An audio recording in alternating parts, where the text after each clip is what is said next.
Você provavelmente em algum momento da sua vida já ouviu alguém brincando com a frase que diz que o santista não tem nenhum dia de paz. Pois bem, e depois de um empate frustrante e decepcionante em 0-0 com o Cuiabá na Vila Belmiro, jogo em que o Santos desperdiçou uma chance de ouro de abrir uma vantagem do Z4, o Santos vai agora enfrentar o Goiás nesta quinta-feira para a final de campeonato, uma verdadeira final de campeonato, cheio de desfalques. Mais uma pedra no sapato de Marcelo Fernandes, que tem a difícil missão de montar um Santos competitivo para ganhar do Goiás, abrir 6 pontos do time esmeraldino e respirar, ficar um passo mais próximo da permanência na Série A. Bem-vindos a mais um vídeo aqui do canal Filho de Peixe. Eu sou o André Siqueira e no vídeo de hoje análise pré-jogo de Santos e Goiás, Goiás e Santos. A bola rola nesta quinta-feira, às 8 horas da noite, no Serrinha, no estado de Goiás. Uma partida muito importante em que o Santos tem um confronto direto contra um rival que briga para permanecer na Série A. Vamos falar tudo sobre esse confronto, mas antes eu peço para que você se inscreva aqui no canal. Tá chegando aqui pela primeira vez? Seja bem-vindo, seja bem-vinda. Se inscreva no canal, ative o sininho para receber as notificações assim que os vídeos forem publicados. Deixa um like para que o YouTube impulsione esse vídeo, é tão importante quanto a sua inscrição. Quanto mais likes, mais o YouTube recomenda esse vídeo para pessoas que não conhecem o meu trabalho e podem vir a se inscrever aqui no canal. Diga aqui nos comentários o que você espera desse confronto e o que você arrisque também um palpite para esse jogo, a verdadeira final de campeonato, né? Num campeonato de pontos corridos, o Santos tem esse duelo de vida ou morte contra o Goiás para permanecer vivo na luta contra o rebaixamento, tá certo? Para esse jogo, Marcelo Fernandes, como falei na introdução, tem muitas dores de cabeça. Se você não sabe o que aconteceu, além dos desfalques já conhecidos, né, como é o caso do João Basso, entre outros atletas, o Santos não tem à disposição o Dodô e o Soteldo. O Dodô não viajou em razão de um desconforto no joelho que ele vem sentindo desde a partida contra o Corinthians, e o Soteldo, que saiu ali com cara de poucos amigos contra o Cuiabá, fez exame e foi diagnosticado um edema no adutor da coxa, e conhecendo um pouco de lesão muscular, acho que o Soteldo não deve jogar, inclusive, contra o São Paulo, porque do pouco que eu conheço, dá mais ou menos 8 dias ali de recuperação. Se a lesão foi na segunda-feira, não sei se o Soteldo chega pronto para o confronto contra o São Paulo na Vila Belmiro no domingo, às 6h30. E para isso, né, o Marcelo Fernandes vai quebrar a cabeça para montar esse time. Por que eu digo isso? O Santos teve o seu melhor desempenho nessa temporada com o Marcelo Fernandes jogando com 3 zagueiros. Mas é aí que mora o perigo. O Santos não tem o João Basso, não tem o Alex, e simplesmente se o Marcelo quiser escalar 3 zagueiros sem improvisar ninguém, vai ter que jogar o menino Jair, que está há 8 meses sem jogar, ainda não estreou no profissional, vem de uma cirurgia muito delicada no joelho, está sem ritmo de jogo, mas para manter o esquema de 3 zagueiros, o melhor esquema do Santos, o esquema em que o Santos jogou melhor com o Marcelo Fernandes, ou o Marcelo improvisa alguém, o Rincon, por exemplo, mas aí você perde o pulmão do nosso meio de campo, ou improvisa o João Lucas, que fez uma das partidas mais lamentáveis que eu já vi na minha vida contra o Cuiabá, ou então vamos jogar na linha de 4 com os 2 laterais e um 4-3-3, quem sabe, um 4-4-2, falaremos disso daqui a pouco no campinho. A verdade é que o Marcelo Fernandes vai precisar tomar uma decisão.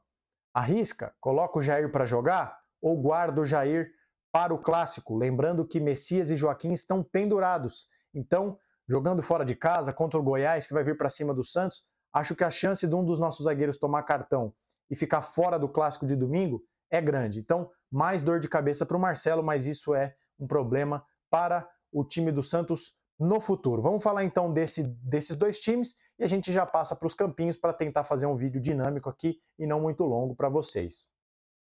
Os campinhos, como vocês já sabem, claro, aquela ressalva de sempre. Você que está aqui no canal há mais tempo já sabe, mas não custa repetir. Eu estou gravando esse vídeo na manhã da quarta-feira, às 9h22 da manhã. O Santos ainda treina, o Santos que já viajou para Goiás, ainda treina hoje e deve definir o time. Eu esbocei uma provável escalação, um misto de o que eu escalaria com o que eu tenho percebido de respostas do Marcelo Fernandes nas coletivas e também o desempenho dentro de campo. Então eu acho que uma provável escalação do Santos tem João Paulo no gol, Lucas Braga e Kevson nas laterais, Messias e Joaquim na zaga, Rincon, Fernandes, Jean Lucas e Nonato, Mendonça e Marcos Leonardo. O Nonato eu acho que deve jogar no lugar do Lucas Lima, mais um, o Nonato está pedindo passagem e o Lucas Lima tem verdadeiro sangue de barata contra o Cuiabá na Vila Belmiro. Eu vi com os meus próprios olhos, a poucos metros do campo, como ele é um jogador que se omite, que não está nem aí para o jogo, e para esse jogo, essa final de campeonato contra o Goiás, o Santos precisa competir. E o Lucas Lima não tem entregado nada com bola, e sem bola ele é uma verdadeira nulidade. O Nonato ajuda, combate, pode não ser uma Ferrari, mas ele tem disposição, jogou bem contra o Flamengo, está pedindo passagem, entrou bem no segundo tempo contra o Cuiabá, e eu acho que ele vai sair jogando, tá? E ele também vai ser importante na fase defensiva, mas a gente fala sobre isso daqui a pouquinho. E o Mendonça no lugar do Soteldo, porque apesar de eu ver que o Furt é um excelente jogador e de saber que você inscrito aqui do canal, muitos de vocês sempre deixam nos comentários, eu escalaria o Furt, eu escalaria o Furt, acho que o Furt não sai jogando por um motivo simples. O Santos vai ter o contra-ataque. Isso é uma boa notícia. O time do Santos, infelizmente, em novembro de 2023, é um time que não sabe o que fazer quando ele não tem a possibilidade de contra-atacar. Todas as vezes que o Santos precisou propor jogo ao longo dessa temporada, foi um martírio. O Santos ganhou do Curitiba na Vila Belmiro tendo um jogador a mais, suou sangue para ganhar do Curitiba, porque o Curitiba, com um a menos, se fechou ainda mais e o Santos tem muita dificuldade para quebrar bloqueio. Mas jogando em casa, o Goiás, que precisa de uma vitória para tentar escapar da zona de rebaixamento, o time do Armando Evangelista vai propor jogo e o Santos vai ter o contra-ataque. E já que não tem o Soteldo para puxar esse contra-ataque, a melhor opção, a meu ver, é o Mendonça. Apesar de achar que o Mendonça vem fazendo partidas lamentáveis, ele tem velocidade para puxar um contra-ataque. Esse jogador não é o Furk, esse jogador não é o Silveira, que apesar de vir jogando bem e de cumprir um papel interessante, o Silveira não tem tanta explosão. Então eu acho que joga o Mendonça. Mas, como eu disse, o Santos ainda treina nessa quarta-feira e o Marcelo vai definir o time. Passando para o Goiás rapidamente, essa é a base da escalação do time do Armando Evangelista nos últimos jogos. Um 4-3-3 bastante clássico, com 2 volantes, um meia centralizado, 2 pontas de muita força física, de velocidade, e na frente um velho conhecido do futebol brasileiro, Matheus Babi, que surgiu no Botafogo, foi jogar fora do país, se eu não me engano até jogou no Japão, não tenho certeza, voltou e tem sido um talismã, digamos assim, desse time do Botafogo, já fez 4 gols e muitos deles de cabeça, se não me engano, quase todos, tá? Então é uma coisa que o Santos precisa prestar atenção. Vamos começar a falar então do que a gente pode esperar dos dois times com a bola. Vamos começar do Santos então de trás para frente. Eu quero começar falando da nossa saída de bola, por isso que está destacado em vermelho, porque eu acho que é um problema gritante do time do Santos. Contra o Cuiabá, o Antônio Oliveira neutralizou o jogo do Santos, porque apesar de não ter sido uma pressão sufocante, o Cuiabá subiu um pouco as linhas e acabou com a saída de bola do Santos. O Joaquim é um dos melhores jogadores do Santos nessa retomada, nessa nossa caminhada rumo aos 45 pontos, mas a saída de bola dele tem deficiências. Ele até acertou contra o Cuiabá lançamentos entre linhas interessantes, mas não é a principal característica dele. E o Messias, a gente sabe, muito limitado, é um rebatedor e se apertar, o Messias espirra. Por isso que eu, inclusive, deixei destacado o Messias. Se eu sou o Goiás, eu induzo a jogada a começar nos pés do Messias, porque ele vai quebrar a bola, a gente já sabe disso. E aí, o Marcos Leonardo brigando lá na frente, o próprio Nonato, o próprio Mendonça, não são jogadores grandes, vão pegar dois zagueiros de frente, o ataque tende a levar desvantagem, tá? Então, por isso que eu destaquei o Rincon. Espero que nesse jogo o Rincon afunde para jogar entre os dois zagueiros, para auxiliar na saída de bola, para que o Santos tente construir por baixo. A construção por baixo do Santos tem sido muito ruim, está muito abaixo do que a gente espera, e isso ajuda a explicar por que o Santos tem tido dificuldades para criar algumas jogadas, porque a nossa construção tem sido ruim. Passando para a linha do meio de campo, eu acho que esse lado esquerdo aqui do Santos pode ser uma boa alternativa. Por quê? Dos dois laterais do Goiás, na minha modesta opinião, na avaliação que eu fiz aqui, no estudo que eu fiz para trazer esse vídeo para vocês, o Hugo defende um pouco melhor que o Maguinho, tá? O Maguinho, inclusive, lidera as estatísticas de os jogadores mais faltosos do Campeonato Brasileiro. Ele não tem muita cerimônia em dar uma chegada, mas ele é um jogador ali que apela para falta, que é do jogo, né? Você pode fazer falta, mas o Hugo é um pouco mais equilibrado. É um jogador que ataca bem e defende bem também.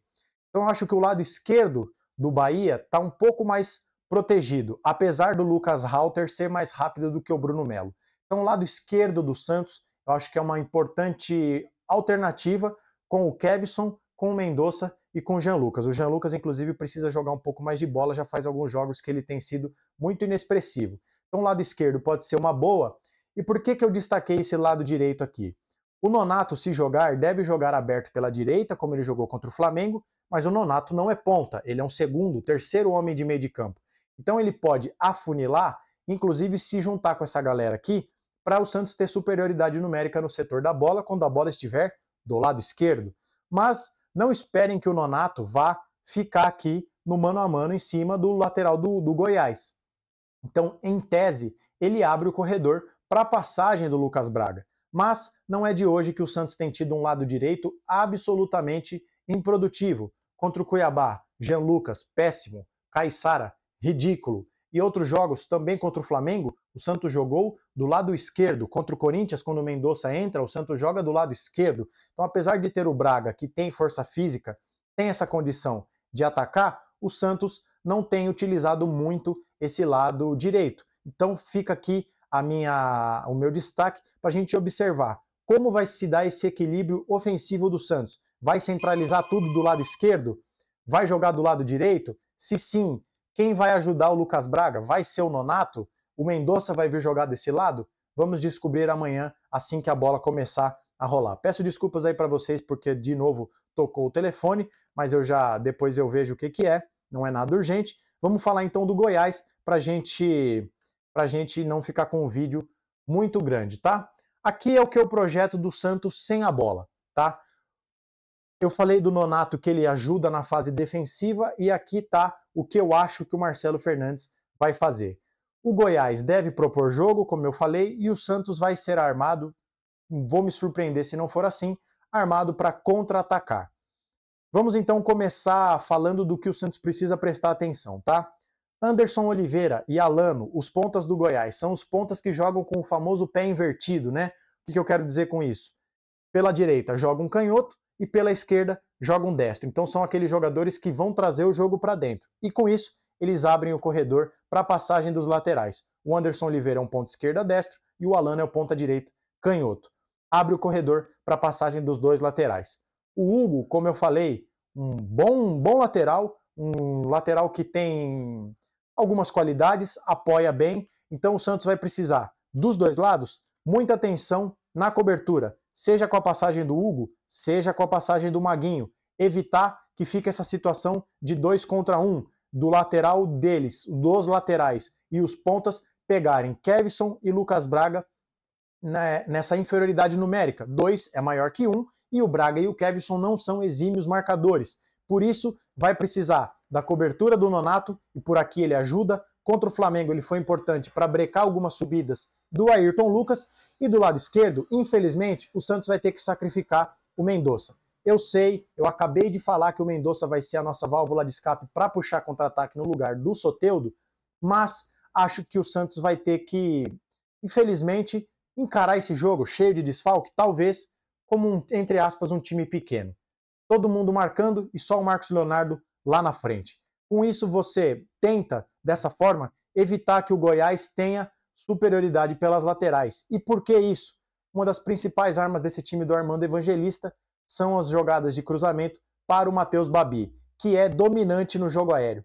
Fez quase todos os seus 4 gols de cabeça. Fez gol contra o Bahia, sim. Fez gol contra o Vasco, se eu não me engano, etc. Enfim, tem contra o Fluminense, se eu não me engano, eu até olhei esse jogo no estudo.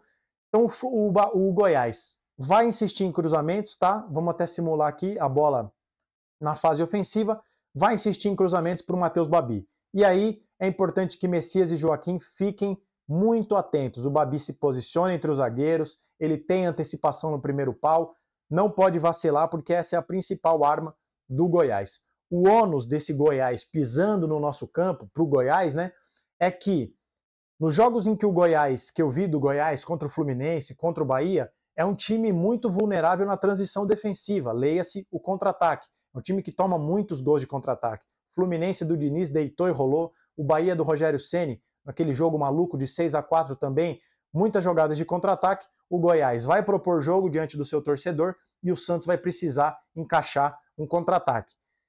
E aí o Mendonça vai ser muito importante, claro, aqui vale destacar, se essa configuração se mantiver, com o Mendonça ajudando aqui a acompanhar a lateral, o lado ruim é, o Santos recuperou a bola, ela caiu no pé do Jean Lucas. Olha a distância que o Mendonça tem que percorrer, né?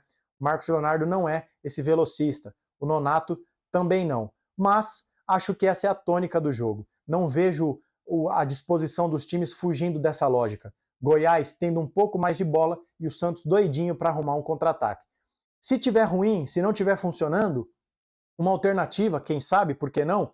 Tira o Rodrigo Fernandes, né? Vamos simular aqui, tira o Rodrigo Fernandes e coloca alguém de velocidade para espelhar o esquema do Goiás, o 4-3-3. Coloca o Patati, que joga pelo lado direito, é melhor do que trazer o Mendonça para cá, que não rende. Espelha o esquema do Goiás, aí você tem 2 jogadores de velocidade, o Patati, tem o Mendonça, né? Pode pôr o Nonato aqui junto com o Rincon e o Jean Lucas um pouco mais adiantado para ser ele o armador desse time. Aí o Santos tem a opção de velocidade dos dois lados e resolve aquele problema que a gente falou quando o Santos tiver a bola, que é a ausência de um jogador de ponta, um ponta, na verdade, para não parecer que jogador de ponta estamos falando de alguém da mais alta qualidade, resolve a carência de um ponta pelo lado direito, abre o Patati por aqui e vê o que dá. Acho que o Santos vai ter que se virar dessa forma, porque como dissemos, e voltando aqui para mim para a gente encerrar o vídeo, é um jogo muito importante em que o Santos não pode perder. Se empatar com o Goiás não é um resultado tão ruim,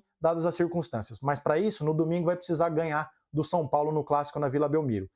Acho que é isso que a gente pode esperar, um Santos desfalcado, que vai jogar uma final antecipada, cheio de buracos, e o Marcelo Fernandes vai precisar quebrar a cabeça, também já antevendo riscos para o jogo de domingo. Nonato pendurado, Joaquim pendurado, Messias pendurado. Não tem o que fazer. Agora é vida ou morte. Faltam 6 rodadas. E o Santos precisa de 7 pontos. Tem 38, número mágico é 45. 8 pontos. Se ganhar do Goiás e ganhar do São Paulo, a gente respira. Se empatar com o Goiás, vai ter que ganhar do São Paulo. A gente descobre amanhã, no final da noite, o que vai acontecer. E assim que acabar o jogo, a gente volta aqui com o pós-jogo que vocês já estão habituados, tá certo? Ponto final nesse pré-jogo de Santos e Goiás. Quero saber o que você pensa, o que você espera desse jogo. Concorda comigo? O que você acha desse desenho tático que eu fiz dessa partida? Diga aqui nos comentários. Se gostou, deixa um like. Tá chegando aqui pela primeira vez? Seja bem-vindo, seja bem-vinda. Se inscreva. Ajude o canal Filho de Peixe a crescer cada vez mais. E eu só conto com a sua audiência, com o seu engajamento, com o seu compartilhamento. A gente volta amanhã com o pós-jogo de Santos e Goiás. Tomara a Deus que seja com 3 pontos para o Santos. Nos vemos no próximo vídeo. Um abraço a todos e até a próxima.